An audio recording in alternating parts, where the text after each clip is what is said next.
Hello everyone, welcome to judiciary by PW. I am Shrimi Srivastava और आज के इस पर्टिकुलर सेशन में हम कंटिन्यू करेंगे अपनी सीरीज इंडियन कॉन्स्टिट्यूशन की। और आज से हम स्टार्ट करने वाले हैं fundamental rights. But fundamental rights जो एग्जैक्टली आपके आर्टिकल 12 ऑनवर्ड्स दिए हुए हैं, उन और आर्टिकल्स को पढ़ने से पहले हमें जानना जरूरी है कि भाई फंडामेंटल राइट्स या राइट्स क्या होते हैं बेसिकली। ठीक है, एक बेसिक जो ये पॉलिटिकल आइडिया है या जो ये पॉलिटिकल कंसेप्ट है राइट का, इसका मतलब क्या है? राइट कितने तरीके के होते हैं? क्या आपके फंडामेंटल राइट्स सिर्फ देश के नागरिक को मिलते हैं या फिर जो नॉन रेजिडेंट है या जो नॉन सिटीजन है उसको भी दिए जाते हैं? कितने प्रकार के राइट्स होते हैं? क्या ये राइट्स आपके एब्सोल्यूट होते हैं या इस पे कोई रिस्ट्रिक्शन लगाया जाता है? इस सब चीजों के बारे में हम आज के इस पर्टिकुलर सेशन में बात करने वाले हैं। So let's start with this session without wasting much of the time. But before I start with the class, I would like to inform you कि अगर आप टारगेट कर रहे हैं किसी भी स्टेट जुडिशरी एग्जामिनेशन को, तो आप चेकआउट कर सकते हैं हमारा नीति फाउंडेशन बैच, जहां पे आपकी कंप्रिहेंसिव तैयारी कराई जाती है सारे ही स्टेट जुडिशरी एग्जामिनेशन की। नॉट ओनली दिस, अगर आप किसी भी एपीओ एग्जामिनेशन को टारगेट कर रहे हैं तो हमारे पास अभियोजन फाउंडेशन बैच है, जिससे आप मल्टीपल वेरियस स्टेट्स की एपीओ की प्रिपरेशन कर सकते हैं। तो आप चेकआउट कर सकते हैं अभियोजन बैच, जहां पे आप वेरियस स्टेट एपीओस की कंप्रिहेंसिव तैयारी कर सकते हैं और अपने एग्जाम के लिए प्रिपेयर कर सकते हैं। सो ये सारी इंफॉर्मेशन आपको मिल जाएंगी पीडब्ल्यू के ऐप में, और बहुत सारे और भी कोर्सेज हैं जो आप चेकआउट कर सकते हैं पीडब्ल्यू के ऐप में जाके। सो आज का जो पर्टिकुलर टॉपिक है दैट इज फंडामेंटल राइट्स। ठीक है, नाउ राइट क्या होता है? देखो, राइट बेसिकली एक एंटाइटलमेंट है कि भाई मेरे पास राइट है एजुकेशन का, मेरे पास राइट है लाइफ का, मेरे पास लाइव राइट है freedom of speech and expression का।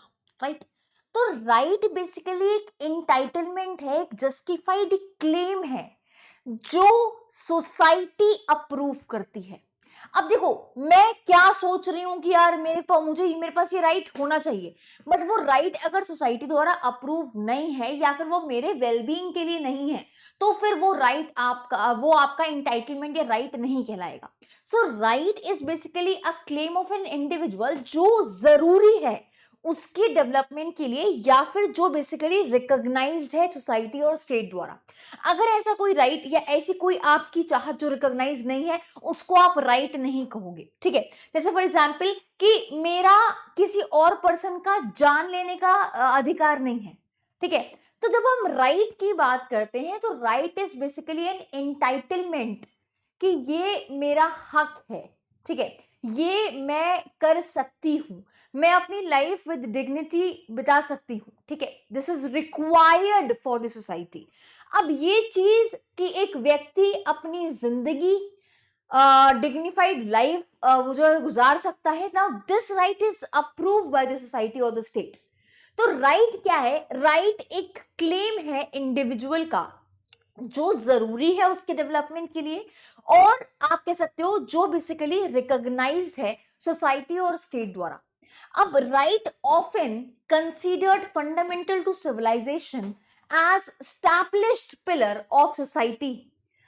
अब जब हम अधिकारों की बात करते हैं तो अधिकार बेसिकली जरूरी है, ठीक है, आपके अपने वेलबींग के लिए। अब देखो, जैसे एग्जाम्पल राइट टू एजुकेशन। अब राइट टू एजुकेशन आपकी खुद की वेलबींग के लिए इंपॉर्टेंट है। अगर आप पढ़ोगे तो you'll टेक एन इन्फॉर्म्ड आपका डिसीजन रहेगा। ठीक है, आपके चॉइसेस करेक्ट रहेंगे and then you can live a dignified life कि भाई हाँ पढ़े लिखे हो। ठीक है, now when we talk about right to take drug. ठीक है, अब मैं ड्रग लेना चाहता हूं या चाहती हूं, तो मैं अपने आप को इंजेक्ट करना चाहती हूँ। Now this is not recognised by society. Why? Because this particular thing is not for your wellbeing, ये आपकी वेलबींग के लिए नहीं है। तो राइट बेसिकली एक ऐसा क्लेम है इंडिविजुअल का जो उसके डेवलपमेंट के लिए जरूरी है, जो उसके वेलबींग के लिए जरूरी है, जो उसको बेसिकली एक समाज में एक डिग्निफाइड लाइफ बिताए, उन सब के लिए ये राइट्स दिए गए हैं कि भाई आपके पास पूरा मौका है, आपका अधिकार है कि आप जो है अपने थॉट्स को एक्सप्रेस कर सकते हैं। ये आपका अधिकार है कि आप एजुकेशन ले सकते हैं। ये आपका अधिकार है कि आप अपनी लाइफ डिग्निटी लिबर्टी है आपके पास। ठीक है, आपको कोई अननेसेसरली पकड़ के जेल में नहीं डाल सकता। सो राइट्स बेसिकली आपके एक एंटाइटलमेंट कह सकते हो या फिर एक क्लेम कह सकते हो, जो क्लेम बेसिकली जस्टिफाइड है। Now when we talk about fundamental rights, तो राइट बेसिकली राइट जो है, अगर हम ग्रुप के बेसिस पे देखें तो इंडिविजुअल राइट होता है और एक आपका कलेक्टिव राइट होता है। जब हम इंडिविजुअल राइट की बात करते हैं तो वो राइट जो बेसिकली सिर्फ और सिर्फ इंडिविजुअल्स को दिए जाते हैं, और जब हम कलेक्टिव राइट्स की बात करते हैं तो वो राइट्स जो बेसिकली इंपार्ट किए जाते हैं किसी ग्रुप को या इंडिविजुअल्स को या फिर कम्युनिटी एज अ होल को, कि भाई ये राइट उस कम्युनिटी एज अ होल का है, उस पर्टिकुलर ग्रुप एज होल का है, राइट। नाउ राइट अगर हम बात करें राइट्स की on the basis of group, तो यहाँ पे नेचुरल राइट आता है और आपका लीगल राइट आता है। Now when we talk about natural right, तो ये यूनिवर्सल होते हैं इन नेचर, ठीक है। Now these rights are sanctioned by communities, societies and as inherited right, कि भाई ये आपका इनबिल्ड है, इनहेरिटेड राइट है आपका। As a human being you have these natural rights, कि भाई ये आपका अधिकार है। देखो, आपको कोई भी शक्ल के बेसिस पे, कि जस्ट बिकॉज आपके शॉर्ट हेयर्स हैं, जस्ट बिकॉज आपके जो है you don't have hair, just because you are dark in colour, just because you wear specs, इस वजह से आपका एम्प्लॉयर आपको निकाल नहीं सकता, ठीक है, नौकरी से निकाल नहीं सकता इस बात पे कि यार इसकी शक्ल मुझे अच्छी नहीं लग रही, ओह उसको निकाल दो। तो वहां पे ऐसा, अब ये एज अ ह्यूमन बीइंग आपको कुछ नेचुरल राइट्स मिले हैं कि आपको इस तरीके से ट्रीट नहीं किया जाएगा सोसाइटी में, राइट। ऐसा मन मर्जी नहीं है एम्प्लॉयर के लिए कि इसकी शक्ल अच्छी नहीं है इसको निकाल दो, इसके पास बाल छोटे हैं इसको निकाल दो। तो ऐसे इन ग्राउंड्स पे आपकी, that is why I am saying कि राइट है आपके पास, ये नेचुरल राइट है, ये इनहेरेंट राइट है कि आप के साथ इस तरीके का बिहेवियर नहीं होगा एक सिविलाइज सोसाइटी में। Now when we talk about legal rights, तो legal rights basically temporal in nature होते हैं, ठीक है, स्पेसिफिक होते हैं किसी पर्टिकुलर रीजन में, किसी पर्टिकुलर कंट्री में या फिर टेरिटरी में, और ये बेसिकली आपको ये लीगल राइट्स गारंटी किए जाते हैं by the law of the land. तो वहाँ उस देश का जो कानून है, उस जगह का जो कानून है, जो देश उस स्टेट में उस रीजन में जो कानून लागू होता है, वो आपको बेसिकली कुछ राइट्स दे रहा है। Those rights are called as your legal rights, right. Now अगर हम बात करें कॉन्स्टिट्यूशनल राइट्स की, तो कॉन्स्टिट्यूशनल राइट्स वो राइट्स हैं जो प्रिस्क्राइब्ड है आपके कॉन्स्टिट्यूशन में, पार्ट 3 में दिए हुए हैं, उन वो राइट्स कॉन्स्टिट्यूशनल राइट्स नहीं है। पार्ट 3 में जो राइट्स फॉल करते हैं वो आपके फंडामेंटल राइट्स है। When we talk about constitution में दिए हुए अधिकार, राइट टू वोट, ठीक है, राइट टू प्रॉपर्टी, अब ये जो राइट है आपके, ये कॉन्स्टिट्यूशनल राइट है, ये पार्ट 3 में नहीं फॉल कर रहे हैं, ये रेस्ट ऑफ द आर्टिकल में कहीं 300A में फॉल कर रहे हैं या फिर 326 में फॉल कर रहे हैं, राइट टू वोट। तो ये आपका कॉन्स्टिट्यूशनल राइट कहलाएगा। तो कॉन्स्टिट्यूशनल राइट बेसिकली वो राइट्स होते हैं जो प्रिस्क्राइब्ड है कॉन्स्टिट्यूशन में, other than part 3, provided to citizen और रेजिडेंट, जो रेजिडेंट है या सिटीजन है उसको प्रोवाइड किए गए हैं ये कॉन्स्टिट्यूशनल राइट्स। बट आप इन कॉन्स्टिट्यूशनल राइट्स को इन्फोर्स कराने के लिए सुप्रीम कोर्ट और हाई कोर्ट नहीं जा सकते, ठीक है, आप सुप्रीम कोर्ट और हाई कोर्ट नहीं मूव कर सकते for the violation of these rights, right. Example, right to property और right to vote. Now when we talk about your statutory right, तो स्टैट्यूटरी राइट वो राइट्स होते हैं जो राइट्स आपके रिकॉग्नाइज हैं किसी स्टैट्यूट में, किसी कानून में, किसी एक्ट में, ठीक है, बट वो गारंटीड नहीं है एज फंडामेंटल राइट्स, वो फंडामेंटल राइट्स नहीं है, किसी कानून में आपको कोई अधिकार दे रखा है। जैसे फॉर एग्जाम्पल कि भाई आप जो है कंटेस्ट कर सकते हैं इलेक्शन को, या आप फॉर्म कर सकते हैं एक पॉलिटिकल पार्टी। अब ये राइट आपको दिया हुआ है लेकिन किसी अधिनियम में, किसी कानून में दिया हुआ है, that is your representation of people act में, ये आपको राइट दे रखा है कि आप एक पॉलिटिकल पार्टी बना सकते हो, आप जो है इलेक्शन को में लड़ सकते हो। तो ये राइट्स आपको एक पर्टिकुलर स्टैट्यूट के अंदर दिए हुए हैं, वो स्टैट्यूटरी राइट्स कहलाते हैं आपके। व्हेन वी से फंडामेंटल राइट्स, तो फंडामेंटल राइट्स बेसिकली आपके प्रिस्क्राइब्ड हैं पार्ट 3 ऑफ इंडियन कॉन्स्टिट्यूशन में, जो बेसिकली गारंटी किए जाते हैं कॉन्स्टिट्यूशन द्वारा एज फंडामेंटल, मौलिक अधिकार हैं ये आपके। और अगर कोई भी आपके फंडामेंटल राइट्स का वॉयलेशन करता है या कोई भी आपके मौलिक अधिकारों का शोषण करता है, तो आप ऑनरेबल सुप्रीम कोर्ट और हाई कोर्ट जा सकते हैं, एक रिट पिटीशन फाइल करके अपने राइट्स को प्रोटेक्ट कर सकते हैं। तो अगर कोई भी आपके फंडामेंटल राइट्स को वॉयलेट करेगा, तो आप डेफिनेटली आर्टिकल 32 और 226 के अंदर हाई कोर्ट में जा सकते हैं, ठीक है, और अपने राइट्स को इन प्रोटेक्ट कर सकते हो, इंश्योर कर सकते हो इन केस कि अगर आपके फंडामेंटल राइट्स को वायलेट किया जा रहा है। नाउ फंडामेंटल राइट्स की बात करते हैं। अब देखो, फंडामेंटल राइट्स आपके पार्ट 3 में दिए हुए हैं इंडियन कॉन्स्टिट्यूशन के, और इसमें आपके जो आर्टिकल्स आते हैं वो आर्टिकल 12 से लेके 35 तक आते हैं, ठीक है। अगर आपके फंडामेंटल राइट्स कोई भी वॉयलेट करता है तो आप उसको कोर्ट में जाके चैलेंज कर सकते हो, ठीक है। तो ये जो राइट्स हैं आपके फंडामेंटल, ये जस्टिफिएबल हैं और ये इन्फोर्सिबल है by court under article 32 supreme court में और आर्टिकल 226 हाई कोर्ट में, ठीक है। तो ये आपके जो राइट्स हैं बेसिकली ये जस्टिफिएबल भी हैं और इन्फोर्सिबल भी हैं by court in case of violation.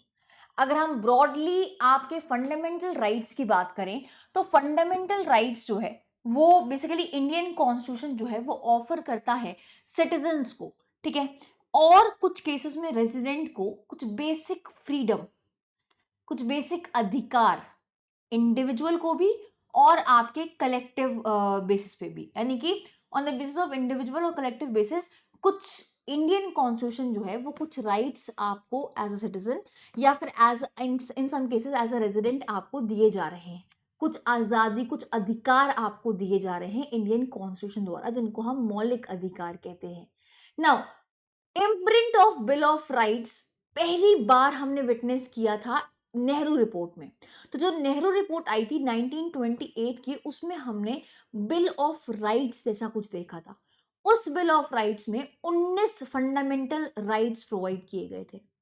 Now constitutional framers जो थे, जो बना रहे थे हमारे कॉन्स्टिट्यूशन को, जो ड्राफ्ट कर रहे थे, वो उस बिल ऑफ राइट से बहुत ज्यादा प्रभावित थे, बहुत ज्यादा जो है वो इंस्पायर्ड हुए बिल ऑफ राइट्स जो यूएसए का था उससे, और हमने भी उसको इनकॉर्पोरेट किया अपने इंडियन कॉन्स्टिट्यूशन में और एक डेडिकेटेड फुल चैप्टर बनाया, दैट इज योर पार्ट 3। हमने उसको इंडियन कॉन्स्टिट्यूशन में इनकॉर्पोरेट किया, जिसमें आर्टिकल 12 से लेके 35 तक है, जो डील करते हैं आपके मौलिक अधिकारों से, यानी कि फंडामेंटल राइट से, और उनको हमने रिगार्ड किया as Magna Carta of India. And that is the reason कि फंडामेंटल राइट को हम मैग्ना कार्टा इंडिया का कहते हैं, ठीक है। मैग्ना कार्टा, तो किंग जॉन ऑफ इंग्लैंड ने बेसिकली एक charter of Magna Carta issue किया था। उसको बेसिकली आपका पहला रिटन रिपोर्ट या रिटन पेपर कहते हैं सिटीजन्स के रिस्पेक्ट में। तो that was the first written paper of citizen Magna Carta. तो हमने अपने इंडियन कॉन्स्टिट्यूशन के पार्ट 3 को रेफर किया एज या रिगार्ड किया as Magna Carta of India, ठीक है।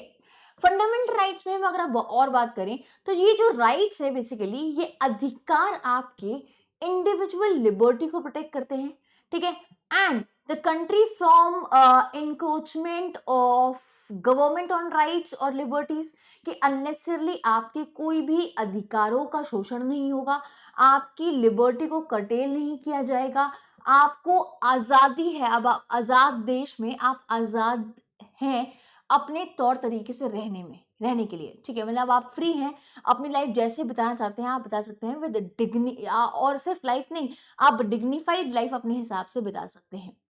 तो जो राइट है ये इंडिविजुअल की लिबर्टी को प्रोटेक्ट करते हैं and the country from despotism or encroachment of government on the rights and liberties of people। Fundamental rights आपके एब्सोल्यूट नहीं होते, ऐसा नहीं है कि आपके पास फ्रीडम है स्पीच एंड एक्सप्रेशन का तो आपके जो मन में आए आप वो बोलेंगे, ऐसा नहीं है। एब्सोल्यूट राइट्स नहीं है, इसमें कुछ रीजनेबल रिस्ट्रिक्शंस इम्पोज किए गए हैं, ठीक है, ताकि हर चीज तौर तरीके से हो, एक दायरे में रह के हो। तो यहाँ पे कहता है कि फंडामेंटल राइट्स आपके एब्सोल्यूट नहीं होते, ये मौलिक अधिकार एब्सोल्यूट नहीं होते, उस पर कुछ ना कुछ जो है रिस्ट्रिक्शंस लगाई जाती हैं। These are guaranteed by fundamental law of the land, constitution, hence any violation by the state can be challenge in the court.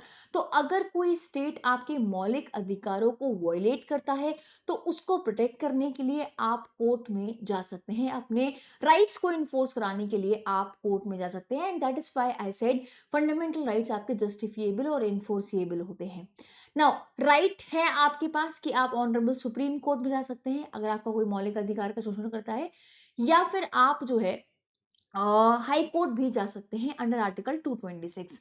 तो राइट है मूव करने का सुप्रीम कोर्ट में in case of violation of fundamental right. जो fundamental right आपको guaranteed है आपके Indian constitution में, अगर उसका वायलेशन होता है तो आप उसको इन्फोर्स कराने के लिए कोर्ट में जा सकते हैं। 6 set of fundamental rights are there, कुछ इस तरीके से। राइट टू इक्वालिटी जो आर्टिकल 14 से लेके 18 तक दिया हुआ है। देन राइट टू फ्रीडम 19 से 22, right against exploitation 23 and 24, right to freedom of religion 25 से लेकर 28 तक। Then cultural and educational right is given under article 29 and 30, and then right to constitutional remedies that is given under article 32। तो ये कुछ आपके fundamental rights हैं और उसको हमने सेट में डिवाइड किया है और टोटल 6 सेट्स हैं आपके फंडामेंटल राइट्स के। नाउ अगर हम नेचर की बात करें तो सब्जेक्ट टू रिस्ट्रिक्शंस, अब ये फंडामेंटल राइट्स आपके एब्सोल्यूट नहीं है, तो इसमें कुछ ना कुछ रिस्ट्रिक्शंस हैं, ठीक है। ये फंडामेंटल राइट्स गारंटी किए गए हैं दोनों को, सिटीजन को भी और रेजिडेंट को भी, और ये जस्टिफिएबल है, ठीक है। ये बेसिकली एक सेट है आपका पॉजिटिव और नेगेटिव राइट्स का जो अमीनेबल है, एंड ये गारंटीड होता है against the state action, right. एक एक करके जानेंगे इसके नेचर को, ठीक है, फंडामेंटल राइट्स के नेचर को। जब हम कहते हैं सब्जेक्ट टू रिस्ट्रिक्शन, तो इसका क्या मतलब है कि भाई देखो एब्सोल्यूट नहीं है, कुछ ना कुछ रिस्ट्रिक्शन लगाया जा सकता है। तो ईच फंडामेंटल राइट, हर एक एक फंडामेंटल राइट वो आपका सब्जेक्टेड है किसी तरीके की कंडीशन और रिस्ट्रिक्शंस के साथ, तो एब्सोल्यूट नहीं है, ठीक है। Now, they can be denied or curtailed to certain extent as under Article 33, that is for the armed members, intelligence organization और पुलिस फोर्स। तो यहाँ पे कह रहा है कि भाई ये जो फंडामेंटल राइट्स हैं ये रिस्ट्रिक्टेड हैं, आपको मना भी किया जा सकता है, आपके राइट्स को कर्टेल भी किया जा सकता है कुछ सर्टेन सिचुएशंस में, सर्कमस्टांसेस में। आगे कहता है कि सस्पेंड भी हो सकते हैं, they can suspend during national emergency. अगर हम मौलिक अधिकारों की बात करें तो ये मौलिक अधिकार जब देश में नेशनल इमरजेंसी की सिचुएशन होती है तो उस सिचुएशन में आपके फंडामेंटल राइट्स को सस्पेंड किया जा सकता है, एक्सेप्ट आर्टिकल 20 एंड 21। जो आपके आर्टिकल 20 और 21 है उनको छोड़ के बाकी सारे मौलिक अधिकारों को आपके सस्पेंड भी किया जा सकता है इमरजेंसी के दौरान, ठीक है। सिटीजन और रेजिडेंट दोनों को गारंटी किया जाता है। नाउ सिटीजन कौन है, रेजिडेंट कौन है, ये हमने लास्ट क्लास सिटीजनशिप में डिस्कस किया था। तो कुछ राइट्स हैं, फंडामेंटल राइट्स जो हैं वो सिर्फ और सिर्फ एक्सक्लूसिवली सिटीजन को मिले हुए हैं। वो कौन से हैं, आर्टिकल 15, 16, 19, 29 एंड 30। ये जो राइट्स हैं वो सिर्फ और सिर्फ देश के नागरिक को मिले हुए हैं। एंड व्हेन वी से राइट्स जो सारे पर्सन को दिए हुए हैं, रेजिडेंट्स को दिए हुए हैं, तो वो है आपका आर्टिकल 14, 20, 21, 22, 23, 24, 25, 26 एंड 27। तो ये कुछ राइट्स हैं, फंडामेंटल राइट्स जो सारे रेजिडेंट को भी मिले हैं, सारे पर्सन को बेसिकली मिले हुए हैं, राइट। नाउ व्हेन वी से कि फंडामेंटल राइट आपके जस्टिफिएबल है, हर एक एक फंडामेंटल राइट पे कुछ रिस्ट्रिक्शंस है, ठीक है, उनको आप कर्टेल नहीं कर सकते हो और वो बेसिकली आपके सस्पेंड हो सकते हैं इमरजेंसी के दौरान, ठीक है। भाई पॉजिटिव और नेगेटिव राइट दोनों हैं। जो राइट्स आपके गारंटी है सिटीजन को एज पॉजिटिव राइट्स वो आपके दे रखे हैं, या पॉजिटिव अफर्मेशंस वो आपके दे रखे हैं आर्टिकल 16 में, 19 में, 25 में, 29 और 30 में। और जब हम बात कहते हैं नेगेटिव राइट्स की कि आपको कुछ चीज़ प्रोहिबिट की जा रही है, कुछ चीज़ करने को मना किया जा रहा है, रोका जा रहा है, तो prohibit states for doing certain acts जो आपके दे रखे हैं आर्टिकल 14, 15, 16, कि भाई स्टेट जो है वो डिस्क्रिमिनेशन नहीं करेगा on the basis of sex, on the basis of religion, caste, race, ठीक है। इसके बेसिस पे आधार पे आपके आपके साथ कोई डिस्क्रिमिनेशन नहीं किया जाएगा। Similarly 18 clause 1, similarly article 20 and 22 clause 1, इस केसेस में कि भाई स्टेट को प्रोहिबिट किया है कि आप कुछ एक्ट्स नहीं कर सकते, आप डिस्क्रिमिनेशन जैसा एक्ट नहीं कर सकते, इक्वल अपॉर्चुनिटी आपको सबको देनी पड़ेगी, तो ये आपके नेगेटिव राइट्स में फॉल करते हैं, ठीक है। व्हेन वी से अमेंडेबल, तो यहाँ पे कहता है कि they can be amendable by the Indian parliament without altering the basic structure of the constitution. तो बिना बेसिक स्ट्रक्चर को ऑल्टर किए आपके ये जो राइट्स हैं इनको बेसिकली अमेंड कर सकती है इंडियन पार्लियामेंट। तो केशवानंद भारती केस जो आपका लैंडमार्क केस है 1973 का, सुप्रीम कोर्ट ने ये हेल्ड किया कि constitutional amendment can challenge it if it violates the basic structure of the constitution. तो अगर वो वॉयलेट करता है बेसिक स्ट्रक्चर को तो कॉन्स्टिट्यूशनल अमेंडमेंट जो है उसको चैलेंज कर सकता है, ऐसा सुप्रीम कोर्ट ने केशवानंद भारती केस में कहा था।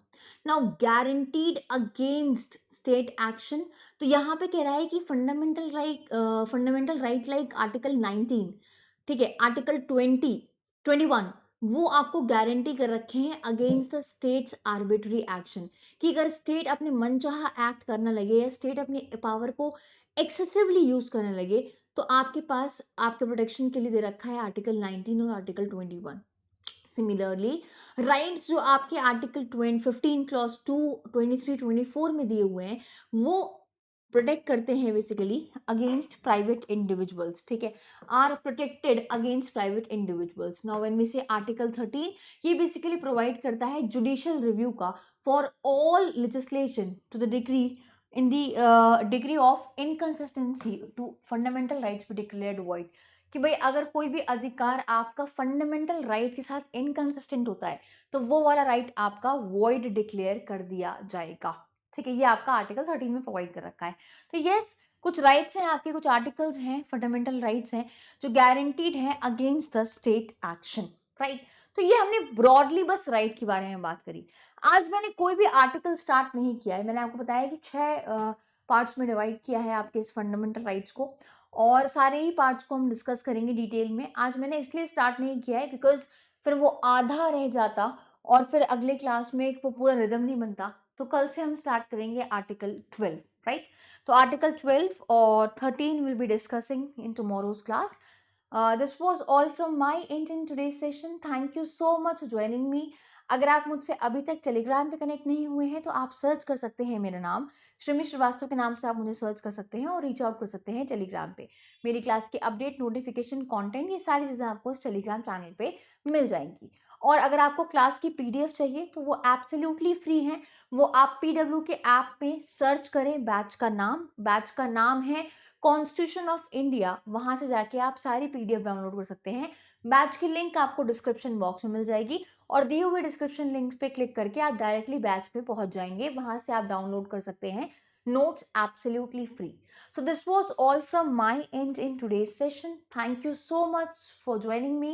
See you in some other session. Till then, take care. Bye bye. Thank you.